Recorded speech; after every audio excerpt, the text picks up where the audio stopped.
여러분, 신약이 개발이 되었습니다. 이 약 한 알만 먹으면 어떤 암도, 어떤 상태의 암도 직방 치료가 됩니다. 여러분 별로 안 기뻐하시네요.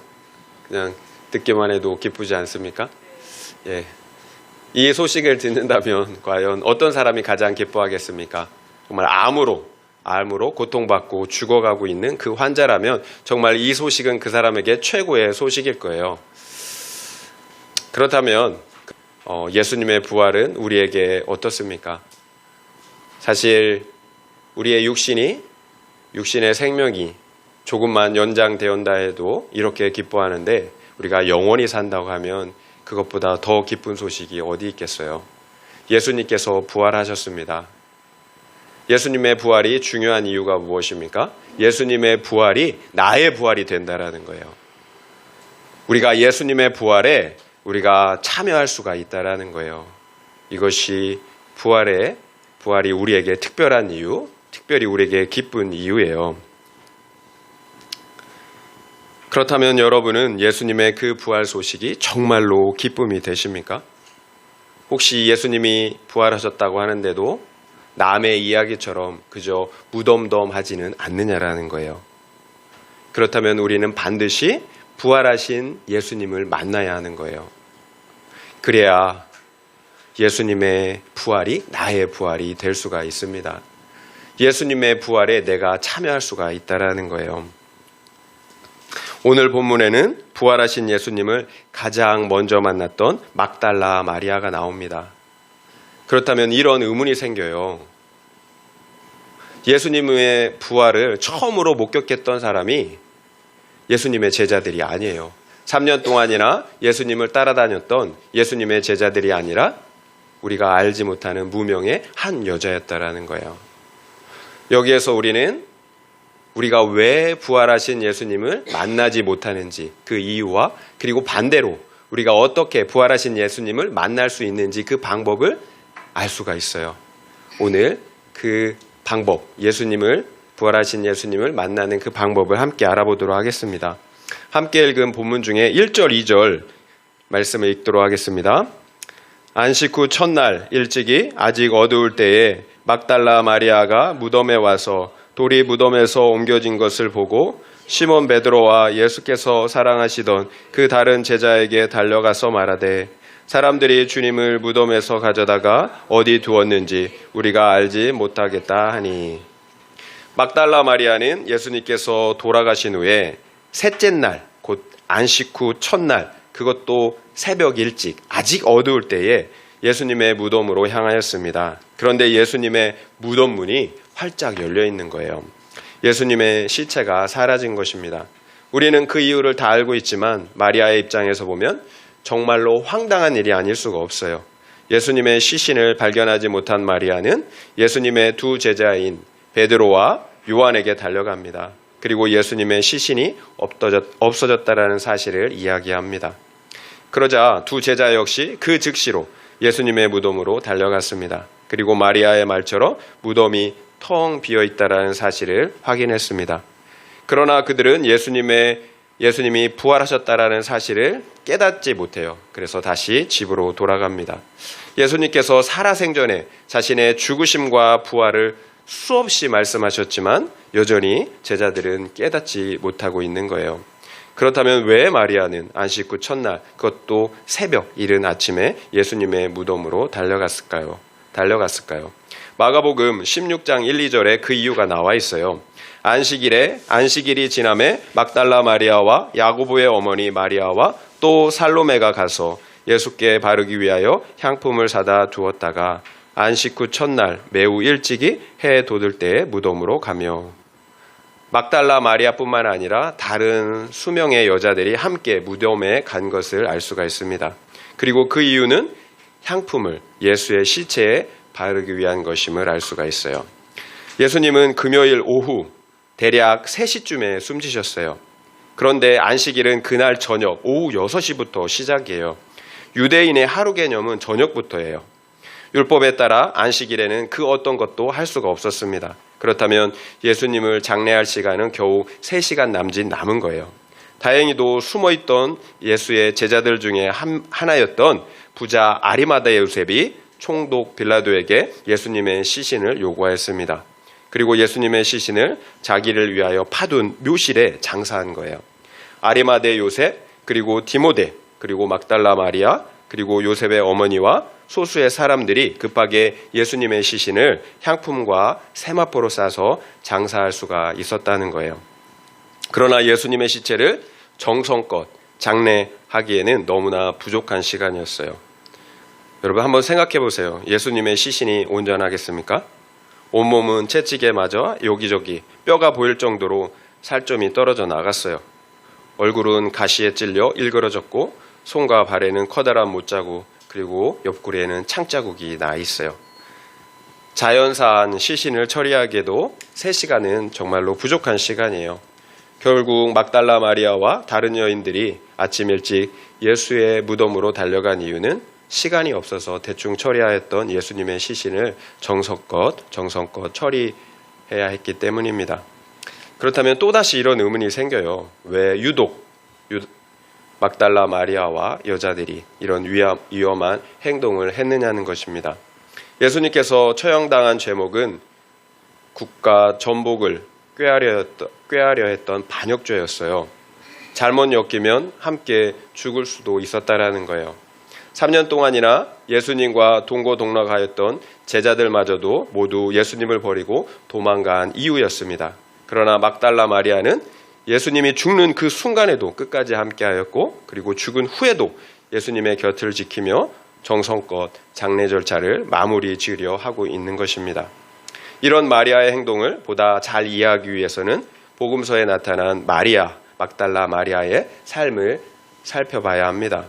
일찍이 예수님은 마리아 안에 있었던 7 귀신을 내어 쫓아주셨어요. 그 후부터 마리아는 다른 여인들과 함께 자신의 모든 소유를 팔아서 예수님과 그의 일행들을 섬기며 예수님과 줄곧 함께하였습니다. 그리고 제자들과 함께 예루살렘까지 오게 된 것입니다. 7 귀신이 들렸다라는 것은 말 그대로 7 귀신을 말하는 것이 아니에요. 7은 완전수잖아요. 완전수. 귀신에게 완전히 사로잡혀서 내 의지로는 아무것도 할 수가 없는 비참한 상태였다라는 거예요. 그런 그를 주님이 구원해 주셨습니다. 성경을 보면 귀신 들린 사람들이 참 많이 나옵니다. 우리는 특별히 거라사 지역에 군대 귀신 들린 그 사람을 통해서 마리아의 비참한 삶을 유추해 볼 수가 있습니다. 귀신 들린 사람은 밤낮 시도 때도 없이 부르짖으며 돌을 가지고 자기 몸을 해하였습니다. 결국 모든 사람들, 심지어 가장 가까운 가족마저도 그를 버리고 말았습니다. 그래서 그는 아무 사람도 살지 않는 무덤에서 홀로 버려진 채 살아야만 했습니다. 왜 그처럼 버림받고 비참한 삶을 살아야 했습니까? 인간의 핵심인 지정이 마음을 귀신에게 빼앗겼기 때문이에요. 이제 내 몸의 주인은 귀신인 거예요. 내 의지가 없습니다. 귀신이 시키는 대로 살아야 하는 거예요. 이것이 가장 비참한 것입니다. 내 의지를 잃어버리게 되었다라는 것. 그래서 내가 나를 살 수가 없다라는 것. 그러니 정작 사랑해야 할 자기 자신과 가족과 이웃을 해치고 사는 것입니다. 그런데 감사하게도 그런 나를 주님께서 불쌍히 여겨 주셨다라는 거예요. 모든 사람이 나를 버렸지만 주님이 나를 찾아와 주셨고, 그리고 내 안에 있는 모든 귀신을 쫓아 주시고 구원해 주신 것입니다. 이것이 막달라 마리아가 끝까지 주님을 떠나지 않았던 이유였습니다. 감당할 수 없는 은혜, 그 구원의 은혜를 받았기 때문이에요. 그래서 조건 없이 예수님을 사랑할 수가 있었던 것입니다. 결국 막달라 마리아와 제자들의 차이는 예수님을 따랐던 그 이유와 목적이 달랐다라는 거예요. 말씀드린 것처럼 마리아는 주님을 사랑했기 때문에 주님을 따른 것입니다. 그래서 조건이 없었어요. 그러나 제자들은 자신들의 야망 때문에 조건적으로 예수님을 따랐던 것입니다. 그러면 그 차이는 반드시 드러나게 되어 있습니다. 모든 것이 좋을 때, 평안할 때는 몰라요. 그러나 결정적인 순간, 자신이 불리하게 될 때, 예수님께서 십자가를 지실 때 드러나게 되어 있다라는 거예요. 제자들은 예수님을 구약에서 예언한 예언자로 믿었어요. 그러나 그 구원은 유대 나라를 로마 제국으로부터 구원하는 정치적인 구원자였다라는 거예요.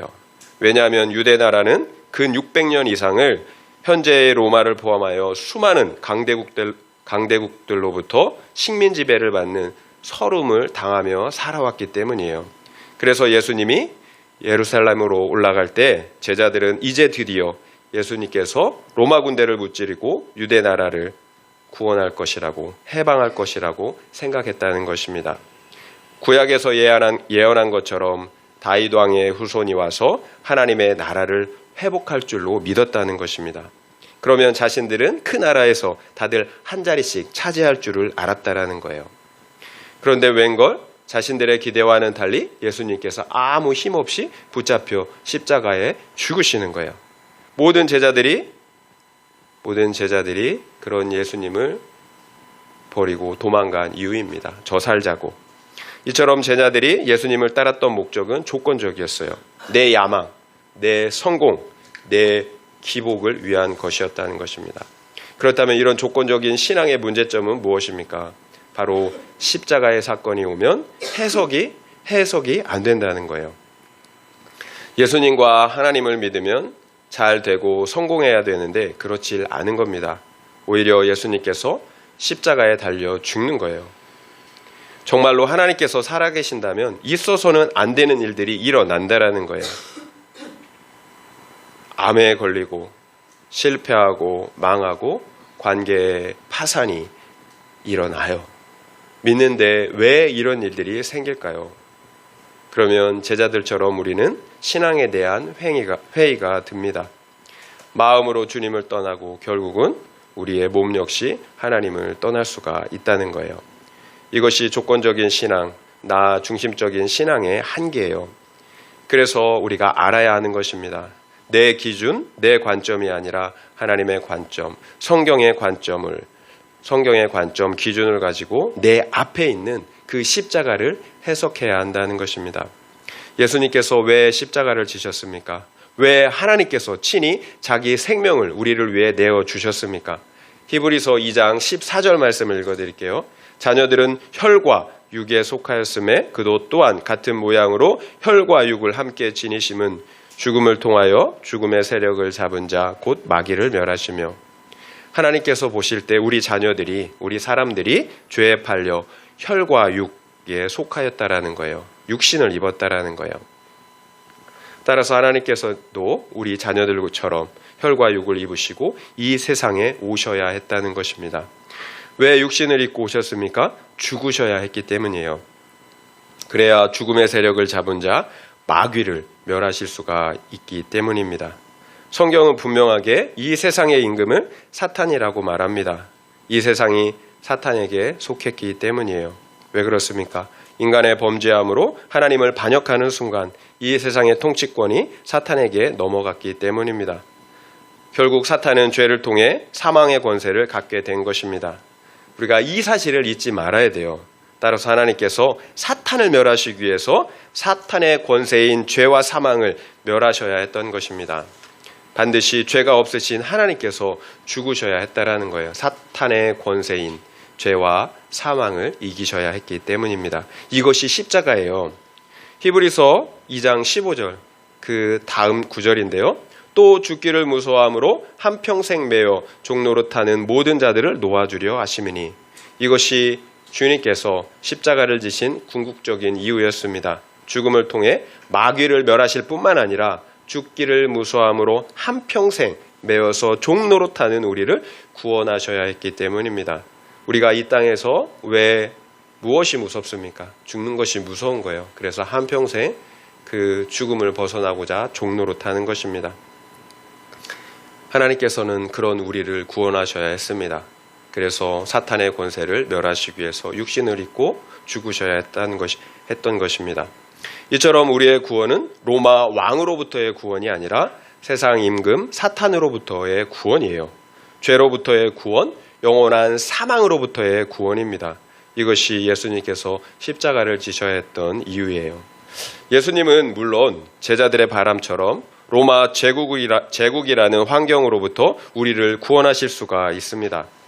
그리고 우리가 원하는 육체의 구원과 그리고 성공과 행복을 주실 수가 있다라는 거예요. 그러면 우리의 죄의 문제는 어떻게 합니까? 그러면 우리는 여전히 죄 가운데 죽는 거예요. 사탄의 권세 아래서 영원히 종노릇 해야 한다는 것입니다. 우리가 신앙생활을 하루 이틀 한 것도 아니고 이런 사실을 모르는 사람은 없을 거예요.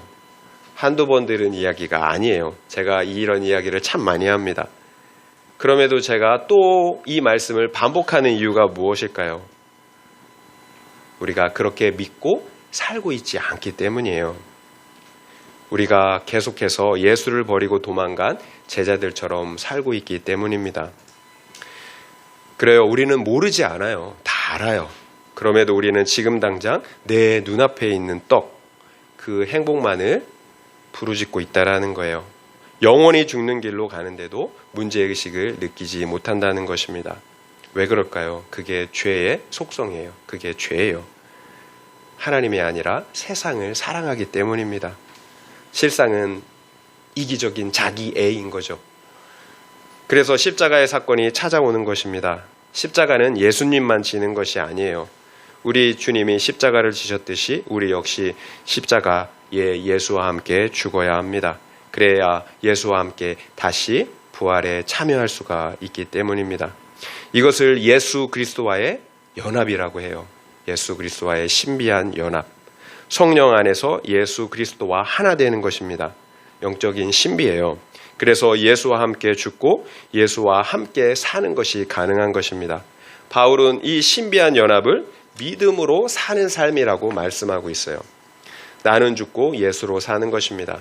그러나 오해하지 마세요. 나의 옛사람 죄가 죽는 거예요. 나의 옛사람 죄가 죽는 거예요. 그리고 새사람 부활하신 예수로 다시 사는 것입니다. 결국 신앙생활을 하면서 하게 되는 가장 큰 오해 중에 하나가 바로 믿기만 하면 된다는 신화예요. 신화. 이건 신화예요. 예수님이 십자가에서 모든 구원을 이루셨으니 나는 믿기만 하면 된다. 그러면 구원받는다는 것입니다. 이제 나는 이전에 살아왔던 것처럼 나의 행복, 성공만을 위해서 살면 된다라는 거예요. 왜냐하면 나의 모든 죄는 예수님께서 해결해 주셨으니까. 큰 착각이에요. 절대로 아니에요. 물론 해결해 주셨어요. 하지만 우리가 예수와 함께 죽어야 하는 거예요. 하나님께서 우리를 구원하신 이유는 죄에 대해서 죽고 의에 대해서 살게 하시려는 것이었습니다. 여러분 목적을 분명히 알아야 돼요. 우리를 왜 구원하셨는가? 과거의 죄를 끊고 거룩한 하나님의 백성으로 살게 하시는 것, 이것이 우리를 구원하신 목적이었다라는 거예요. 이런 목적을 이루지 못하는 구원이 있을 수 있겠습니까? 성경은 그 사실을 계속해서 말씀하고 있어요. 다만 우리가 그 말씀을 외면하려고 하는 거죠. 마가복음 8장 34절 말씀을 읽어드리겠습니다. 무리와 제자들을 불러 이르시되 누구든지 나를 따라오려거든 자기를 부인하고 자기 십자가를 지고 나를 따를 것이니라. 누구든지 예수님을 따를 수가 있습니다. 그러나 그 누구든지는 자기를 부인하고 자기 십자가를 지는 사람입니다. 이처럼 우리의 구원을 이미 끝난 게임으로 생각하면 안 된다라는 거예요. 오히려 두렵고 떨림으로 우리의 구원을 이루어가야 합니다. 옛사람 된 나를 부인하고 십자가를 지고 예수를 따라가야 합니다. 이것이 성경에서 말씀하시는 구원의 모습입니다. 여러분 언제 간절하게 하나님을 찾으십니까? 육신적으로 건강하고 세상에서 잘 되고 가족끼리 행복할 때입니까? 아니면 아프고 실패하고 관계가 힘들 때입니까? 저부터 좀 편해지면 기도가 안 돼요.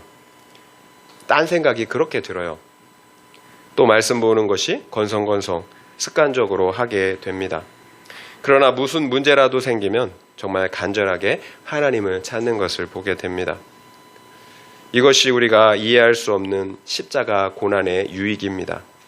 결국 십자가는 내 구원을 위한 하나님의 사건이에요. 사랑의 사건. 만약 이런 십자가의 복음, 구속사의 말씀을 가졌다면 제자들이 도망갔겠습니까? 결국 제자들은 이 땅에서 잘 먹고 잘 사는 기복의 관점을 벗어나지 못했던 것입니다. 그래서 열심히 중요한 것이 아니에요. 제자들을 보세요. 얼마나 열정적으로 예수님을 따랐습니까? 자신의 생업을 포기했어요. 가족을 버리고 3년 동안이나 예수님을 따랐습니다. 길에서 자고 굶주리고 헐벗고 그 길이 쉬운 길이 아니잖아요. 그런데 그 방향이 잘못되니까 결국 파선하고 말았다라는 거예요. 그 열심의 방향이 잘못되면 결국 해석할 수 없는 십자가의 사건이 올 때 파손하고 마는 것입니다. 주님을 떠나게 된다라는 거예요. 반면에 막달라 마리아는 오직 사랑의 동기로 예수님을 따랐습니다. 따라서 이해할 수 없는 십자가의 사건이 찾아올지라도 그 사랑이 변하지 않은 것입니다. 그 이유가 중요합니다. 앞서서 말씀드린 것처럼 마리아는 7 귀신으로부터 고침을 받는 구원을 경험하였기 때문입니다. 예수님께서 그 몸에 있던 사탄의 존재들을 멸하시고 자유케 하셨기 때문입니다. 이런 구원, 사랑을 경험한 사람과 내 행복, 성공을 위해 예수님을 따른 사람이 어떻게 같을 수가 있겠습니까? 구원은 죄 사함의 결과입니다. 구원은 죄 사함의 결과예요. 언제든지 구원은 죄 사함의 결과입니다. 십자가의 결과예요. 그래서 예수님께서는 많은 죄가 사함을 받은 사람이 더 많이 사랑한다라고 말씀하시는 거예요. 많은 죄가 사함을 받은 사람이 더 많이 사랑합니다. 죄 사함을 통해서 구원을 더 많이 확신하고 경험한 사람이 더 많이 사랑하게 되어 있다라는 거예요. 마리아가 주님을 끝까지 사랑한 이유였습니다. 그렇다면 우리는 어떻습니까? 예수님께서 가져오신 그 죄사함의 은혜, 구원의 은혜를 몸소 경험하셨습니까? 그래서 우리 안에 있던 7 귀신이 다 떠나갔습니까? 그래서 온전한 정신과 사랑으로 예수님을 믿고 따르고 계십니까? 아니면 내가 원하는 세상 행복과 성공을 주시는 그 하나님만을 믿고 따르고 있습니까? 여러분, 우리가 혹여나 내가 원하는 행복과 성공만을 주시는 그 하나님을 기대하고 있다면 우리는 예수님이라는 이름으로 만문신을 섬기는 거예요. 십자가 사건이 오면 알 수가 있어요. 하나님이 계신다면 결코 일어나면 안 되는 그런 상황이 오면 알 수가 있다는 것입니다. 적용 질문 드리겠습니다. 내가 주님을 따르는 이유가 무엇입니까? 돈, 명예, 성공, 행복과 같은 조건 때문입니까? 아니면 무조건적인 죄사함의 은혜, 구원의 사랑을 받았기 때문입니까? 한번 생각해 보시기 바랍니다. 내가 주님을 따르는 이유가 무엇입니까? 돈, 명예, 성공, 행복과 같은 조건 때문입니까? 아니면 무조건적인 죄사함의 은혜, 구원의 사랑을 받았기 때문입니까? 한번 생각해 보시기 바랍니다. 15절부터 18절까지 말씀을 함께 읽도록 하겠습니다. 15절부터 18절이에요. 예수께서 이르시되 여자여 어찌하여 울며 누구를 찾느냐 하시니 마리아는 그가 동산지기인 줄 알고 이르되 주여 당신이 옮겼거든 어디 두었는지 내게 이르소서 그리하면 내가 가져가리이다. 예수께서 마리아야 하시거늘 마리아가 돌이켜 히브리 말로 라보니 하니 이는 선생님이라는 말이라. 예수께서 이르시되 나를 붙들지 말라. 내가 아직 아버지께로 올라가지 아니하였노라.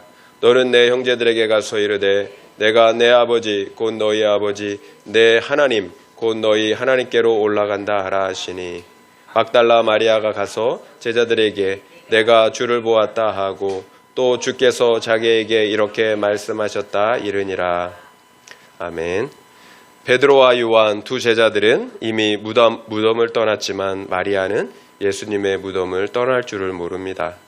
울면서 예수님의 시신을 찾습니다. 그때 부활하신 주님이 마리아를 찾아오십니다. 이처럼 막달라 마리아는 예수님의 부활을 첫 번째로 목격한 사람이 되었습니다. 12 제자들이 아닙니다. 여자입니다. 그 당시 여자가 얼마나 낮은 처우 대접을 받았는지 여러분들이 이미 많이 들어서 알고 계실 것입니다. 여자의 증언은 법적 효력이 없을 정도였어요. 그런 여자에게, 그것도 7 귀신 들렸던 비참한 인생을 살았던 여자에게 부활하신 예수님께서 친히 만나 주셨습니다. 그리고 첫 번째 부활의 증인이 되는 영광을 누리게 하셨습니다. 이것이 감사한 일입니다. 우리 주님의 사랑에는 세상적인 차별이 없다라는 거예요. 나이가 많던지 적던지, 돈이 많던 적던지, 지위가 높던지 낮던지, 그리고 여자든지 남자든지 전혀 차별하지 않는다라는 거예요. 다만 하나님께서 보시는 것은 그 중심, 하나님께 대한 사랑이었습니다. 사랑하는 자를 만나 주십니다. 믿음의 결국은 사랑이에요. 그래서 성경은 뭐라고 말씀하십니까? 잠언 8장 17절 말씀입니다. 나를 사랑하는 자들이 나의 사랑을 입으며 나를 간절히 찾는 자가 나를 만날 것이니라. 나를 사랑하는 자들이 나의 사랑을 입으며 나를 간절히 찾는 자가 나를 만날 것이니라. 딱 막달라 마리아에게 해당되는 말씀이잖아요. 주님은 자기를 사랑하는 자를 사랑하시고 또 간절히 찾는 자를 만나주십니다. 여러분은 막달라 마리아처럼 주님을 사랑하고 또 찾고 계십니까? 그래서 부활하신 주님을 만나고 계십니까? 혹시 베드로와 요한처럼 빈 무덤만 보고 내려간 것은 아닙니까? 제가 예수님을 인격적으로 만났던 경험들을 몇 번 나누었던 적이 있었습니다. 제가 예수님을 인격적으로 만났던 그 경험들을 돌이켜보면 딱 이 말씀 그대로예요. 정말이지 그 당시에 저는 회사 갔다 오면 씻고 밥 먹고 기도하기만 했습니다. 왜 그랬는 줄 아십니까? 하나님을 만나고 싶었기 때문이에요. 그 열망밖에는 없었어요. 에녹처럼 하나님과 동행하길 소망했기 때문입니다. 제가 기도하자마자 그렇다고 하나님을 만난 게 아니에요. 여러분 오해하시면 안 돼요. 하나님께서 만나주시지 않아서 시간이 지날수록 힘이 들고 좌절이 되는 시간들도 많이 있었습니다. 그래서 솔직히 자포자기 한 적도 있었어요. 그럼에도 계속 기도했습니다. 저는 이게 믿음이라고 생각해요. 비록 아무런 변화가 없을지라도 말씀을 믿고 기도하는 것입니다. 우리가 사람의 말을 믿고 기도하는 거 아니에요. 하나님이 성경을 통해서 말씀하셨잖아요. 만나주신다고 하셨잖아요. 그러면 말씀처럼 반드시 만나주신다라는 거예요. 많은 경험자들이 있어요. 제가 그랬고 많은 경험자들이 있어요. 그 당시 하나님께서 성령을 통해 임재해 주시는데 저는 이것이 천국이구나 이렇게 느꼈어요. 왜 그래요? 성경에서 분명히 말씀하고 있잖아요. 하나님의 나라는 먹고 마시는 것에 있지 아니하고 오직 성령 안에서 의와 평강과 희락이니라. 하나님의 나라는 먹고 마시는 것에 있지 않다라는 거. 성령 안에서 의와 평강과 희락. 지극한 기쁨이 희락이잖아요. 내 안에 있는 그 지극한 기쁨 그리고 평강이 바로 하나님의 나라가 임했다라는 증거라는 거예요. 하나님이 나를 만나주신다라는 증거라는 거예요. 결국 내가 만나지 못하는 이유는 믿지 않기 때문이에요. 그래서 중간에 포기하기 때문입니다. 부활하신 주님이 마리아를 만나주시듯 우리 역시 만나주십니다. 믿고 구해야 합니다. 포기하지 말고 구해야 합니다. 보시는 것처럼 막달라 마리아 역시 처음부터 예수님의 부활을 깨달은 것은 아닙니다. 이것이 우리 인간의 한계예요. 처음부터 하나님의 모든 구원의 경륜을 다 알고 믿는 것은 아니라는 거예요. 그래서 우리가 반드시 부활하신 예수님을 만나야 하는 것입니다. 부활하신 주님을 만나면 주님께서 깨닫게 해주세요. 우리의 지식을, 우리의 지혜를 온전하게 해주십니다. 우리의 한계를 확장시켜 주신다라는 거예요. 그래서 우리의 지식을 온전하게 해주십니다. 예수님의 시신을 찾던 마리아는 다시 사신 예수님을 보고 뛸 듯이 기뻤습니다. 그래서 예수님을 만지려고 했어요. 그러나 예수님은 그런 마리아의 행동을 허락하시지 않았습니다. 왜 그럴까요? 예수님께서 하늘로 올라가셔야 했기 때문입니다. 이 땅에서 영원히 사는 것이 아니라 부활의 몸으로 하늘에서 영원히 살아야 했기 때문입니다. 무슨 말입니까? 마리아의 사랑이 여전히 육적인 사랑이었다라는 거예요. 마리아가 지금까지 왜 예수님의 시신을 찾았습니까? 예수님을 사랑하기 때문이에요. 의심할 여지가 없습니다. 그렇다고 그 사랑이 부활의 지식을 가진 영적인 사랑은 아니었다는 것입니다. 그래서 빈 무덤을 보고도 깨닫지 못한 거예요. 그리고 천사를 보고도 깨닫지 못한 것입니다. 심지어는 부활하신 그 예수님을 보고도 깨닫지 못한 것입니다. 비록 마리아의 사랑이 조건적인 사랑은 아니었지만 예수님의 육체를 찾으려는 그 육적인 사랑, 현세적인 사랑이었다라는 거예요. 그래서 주님을 알아보지 못한 거예요. 그래서 예수님의 생전에 그렇게 많이 들었던 예수님의 죽으심과 부활을 깨닫지 못한 것입니다. 그래서 마리아처럼 우리 역시 부활하신 예수님을 만나야 하는 것입니다. 우리가 사랑하는 가족의 죽음 앞에서 왜 그렇게 힘들어 하겠습니까? 육적인 사랑을 하기 때문입니다. 그러나 이 땅에서의 삶은 우리의 구원을 위해 기회를 주신 시간입니다. 구원을 이루기 위한 시간이라는 거예요. 그런데 우리는 어떻습니까? 마치 이 땅에서 영원히 살 것처럼 살아간다라는 거예요. 그래서 천국을 믿고 부활을 믿는다고 하면서 죽는 게 그렇게 두려운 것입니다. 사랑하는 사람을 보내는 게 그렇게 힘이 든 것입니다. 그래서 마리아 역시 예수님의 시신에 집착하는 것입니다. 부활의 믿음이 없기 때문에 그런 거예요. 그 육신과 영원히 살고 싶은 거예요. 그래서 예수님께서는 다소 냉정해 보이지만 자신의 육체를 만지지 말라라고 말씀하시는 것입니다. 이전까지는 육체로 알았던 그 예수님을 이제 부활하신 예수님으로 알아야 하기 때문입니다. 이제 이 땅에서 함께 사는 것이 아니라 저 하늘에서 영원히 함께 살아야 하기 때문입니다. 사랑에도 분별이 필요하다라는 거예요. 우리가 우리의 가족과 자녀를 사랑합니다. 왜 아니겠습니까? 그런데 그 사랑이 육적인 사랑일 때가 너무도 많습니다. 그래서 우리가 집착하는 거예요.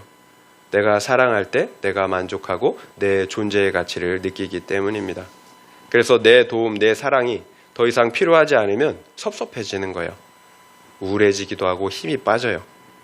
그래서 내 도움이 필요한 사람을 또 다시 찾아 나서는 것입니다. 내 만족이죠. 내 만족. 물론 육적인 사랑도 정말로 귀합니다. 그러나 영혼 구원보다, 영혼 사랑보다 더 중요하지는 않습니다. 구원받지 못한 상태에서 육적인 사랑이 무슨 유익이 있겠습니까? 우리가 지혜롭자라는 걸 정말로 믿으면. 적용 질문 드리겠습니다. 가족이나 다른 지체의 영혼 구원을 위해 내가 삼가해야 할 지나친 육적인 사랑은 무엇입니까? 한번 생각해 보시기 바랍니다. 가족이나 다른 지체의 영혼 구원을 위해 내가 삼가해야 할 지나친 육적인 사랑은 무엇입니까? 한번 생각해 보시기 바랍니다. 부활하신 주님을 만난 후에 마리아가 한 일이 무엇입니까? 18절을 보면 그 즉시로 제자들에게 가서 예수님의 부활을 증거합니다. 그렇습니다. 부활하신 주님을 만난 사람이 부활의 주님을 증거할 수가 있습니다. 이것이 구속사의 사랑이에요. 부활하신 예수, 생명 되시는 예수를 증거하는 것입니다. 마리아뿐만이 아니에요. 이후에 제자들이 부활하신 예수님을 만나자 어떻게 변했습니까? 예수님이 붙잡히실 때 한 명도 남김없이 도망갔던 그 겁쟁이들이 땅끝까지 나아가서 부활의 복음을 증거하는 증인들이 되었습니다.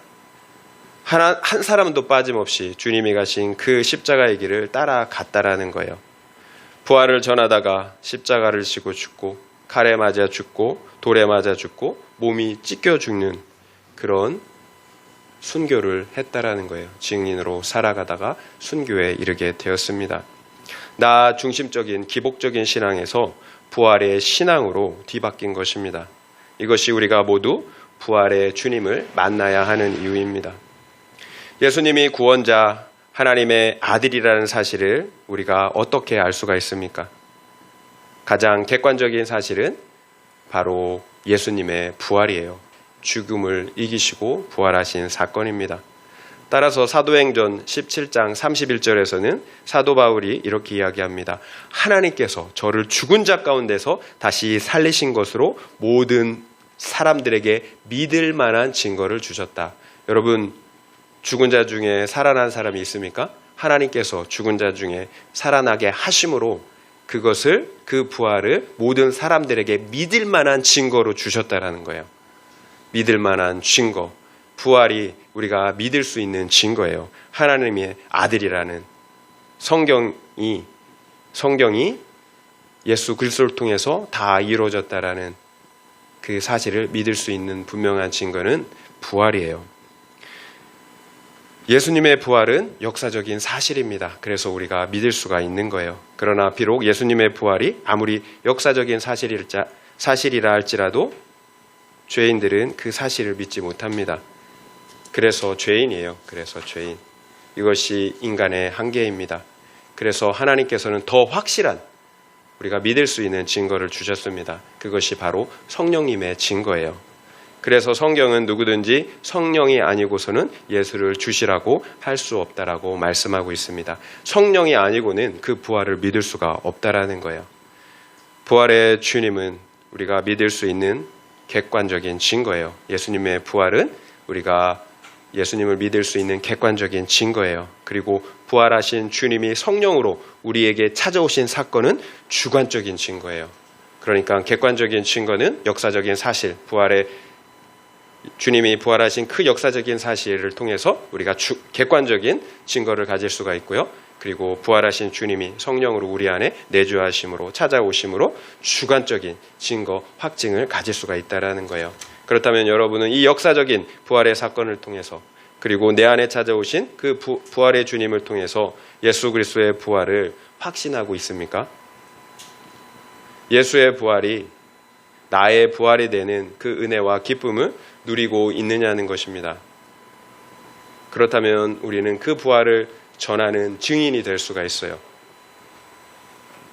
그 부활의 소식을 전하는 증인이 될 수가 있습니다. 아니, 그 부활에 전하는 증인이 돼야 합니다. 그래서 주님께서 우리를 이 땅에 남겨두신 것입니다. 증인의 사명이 있기 때문입니다. 하나님께서 비참한 인생, 7 귀신 들렸던 비참한 인생, 그래서 죽을 수밖에 없는 그 비참한 인생을 찾아와 주셔서 구원하여 주시고 거기서 끝나는 것이 아니라 그 부활의 증인으로 사명을 감당하게 하셨다라는 거예요. 영혼 구원의 사명을 감당할 수 있도록 해 주셨다는 것입니다. 우리의 인생은 한 번 부는 바람과 같습니다. 아침에 잠깐 있다 사라지는 이슬과 같아요. 정말 덧없고 짧습니다. 그렇다면 이 덧없는 인생을 여러분 생존만을 위해 살다가 나의 행복만을 추구하다가 하나님 앞에 서겠습니까? 아니면 부활의 증인으로 영혼 구원의 사명을 감당하다가 하나님 앞에 서겠습니까? 예수님의 증인, 부활의 증인이라는 것은 다른 게 없어요. 내가 만난 예수님을 전하는 것입니다.